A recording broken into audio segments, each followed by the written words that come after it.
You need to hustle, but not in the way that you've been told. Let me explain.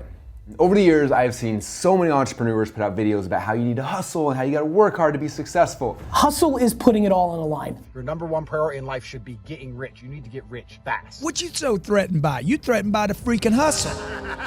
Working 20 hours a day, 7 days a week, like just grinding yourself as hard as you can to be successful. And the truth is, they're actually right. You do need to hustle, but just for short periods of time. Recently, I gave this presentation at my 2 Comma Club X Mastermind meeting in Mexico to a bunch of amazing entrepreneurs, and I had a chance to show them the way to hustle correctly. During that presentation, I walked people through the process I go through to be able to achieve huge, crazy goals without sacrificing my entire life.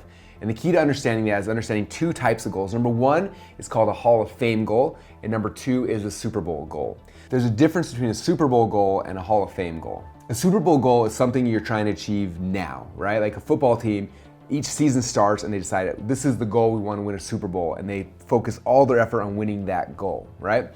And that's the times you're going to have to hustle. Like, this is the goal, this is the deadline, this is where we're going. But then there's an off season. You have a chance to get a break, to step away from it for a moment, right?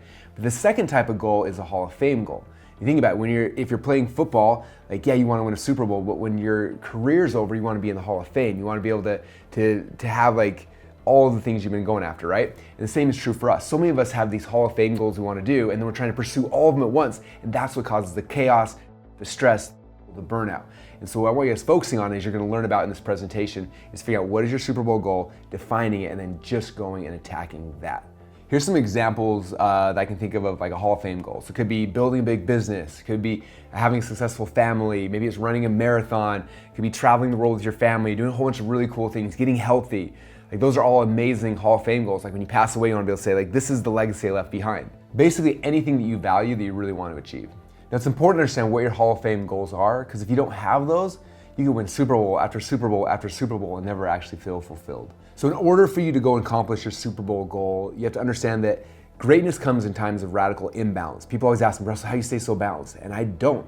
Everything great in my life came during times of radical imbalance, and that's what I want to share with you during this presentation to help you understand what radical imbalance is, how it works, and how you can use it to hit your goals and be fulfilled and have a happy life. So if this video brought you any value, please let us know in the comments down below. And on top of that, I would love to know, what is your Super Bowl goal that you're going after right now, and what is your Hall of Fame goal? And then be sure to also hit the like button so I know if you like this episode. If you do, we'll make more videos just like this.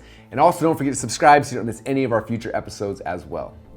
I had a really interesting epiphany about an hour ago in my room as I was going through everything, get everything ready, and praying and thinking and just all that kind of stuff. For me personally, and I'm sure a lot of you guys felt that as well, people who are driven, people who are doing these kind of things, like, we're always like trying to chase the next thing for fulfillment, for whatever. And like, I had this big realization, and I've heard Tony Robbins talk about it, I've heard other people say it, but the realization I had is that based on today's session, like, for me and for you, like, we are enough already. Like, we don't have to go and achieve something else. Like, if we die today, if we're pursuing our values, we're doing these type of things already, like, we could go and it'd be okay.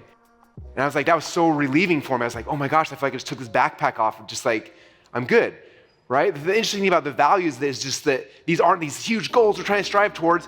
Like, if we're living the life that we want and we're following these things, like, they're already fulfilled. You are enough today, which is really, really cool. That was my big epiphany. And then the second side of that was just like, everything we're going to today, which is going into the Super Bowl goal and purpose and all these other kind of things.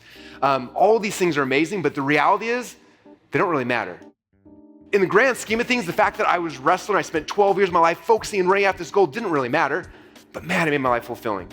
The grand scheme of things, even building this huge business, doing all those kind of things, like, it doesn't really matter. It's just entertaining us while we're here on this earth, trying to do the best as we can. When you take that pressure off your back, like, it doesn't really matter. The fact that I won a state title or I didn't doesn't really matter. The fact that I went to 2 Comma Club or I don't doesn't really matter. The only thing that really matters at the end of the day is who I become. That's the key. If you can take that pressure off, then it becomes fun. This is the game. And if we lose, who cares? It doesn't really matter. Only thing that matters is who I become along the journey.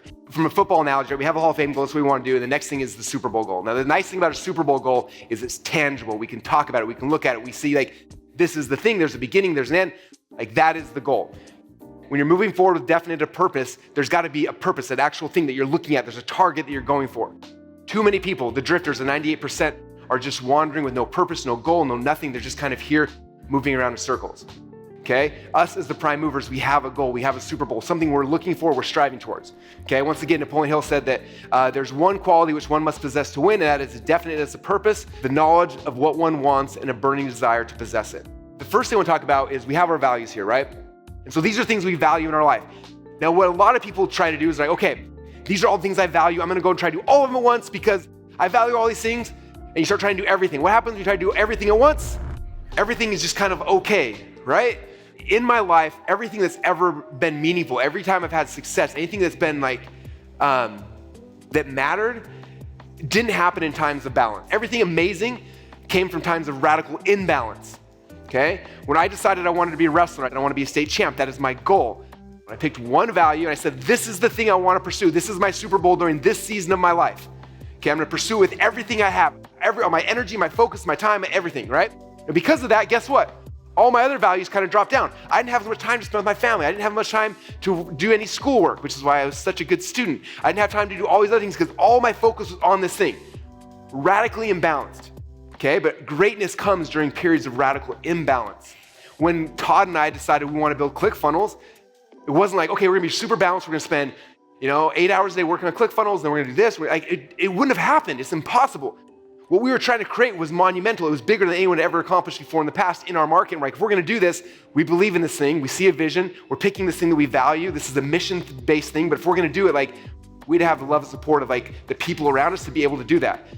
Okay, now the one caveat I wanna say here is you have to be careful. Again, this is the game we are playing. This doesn't matter.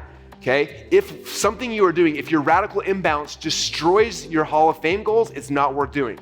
At any time when Todd and I were working on this, if my marriage would have gotten in trouble or if something would happen where I'm gonna lose my Hall of Fame, I would pull the ripcord and shoot and it would have been out. A lot of us get into business and we start going there, we start going deep and we love it so much and it becomes such a passion and so much, we start forgetting about all the other things in our life. We become unhealthy, we start getting a lot of weight, we start feeling good, we forget about our families and people we love. That's when it becomes not safe for the long term. Okay, radical imbalance is not something like for the rest of my life I'm radically imbalanced. It's for a season at a time.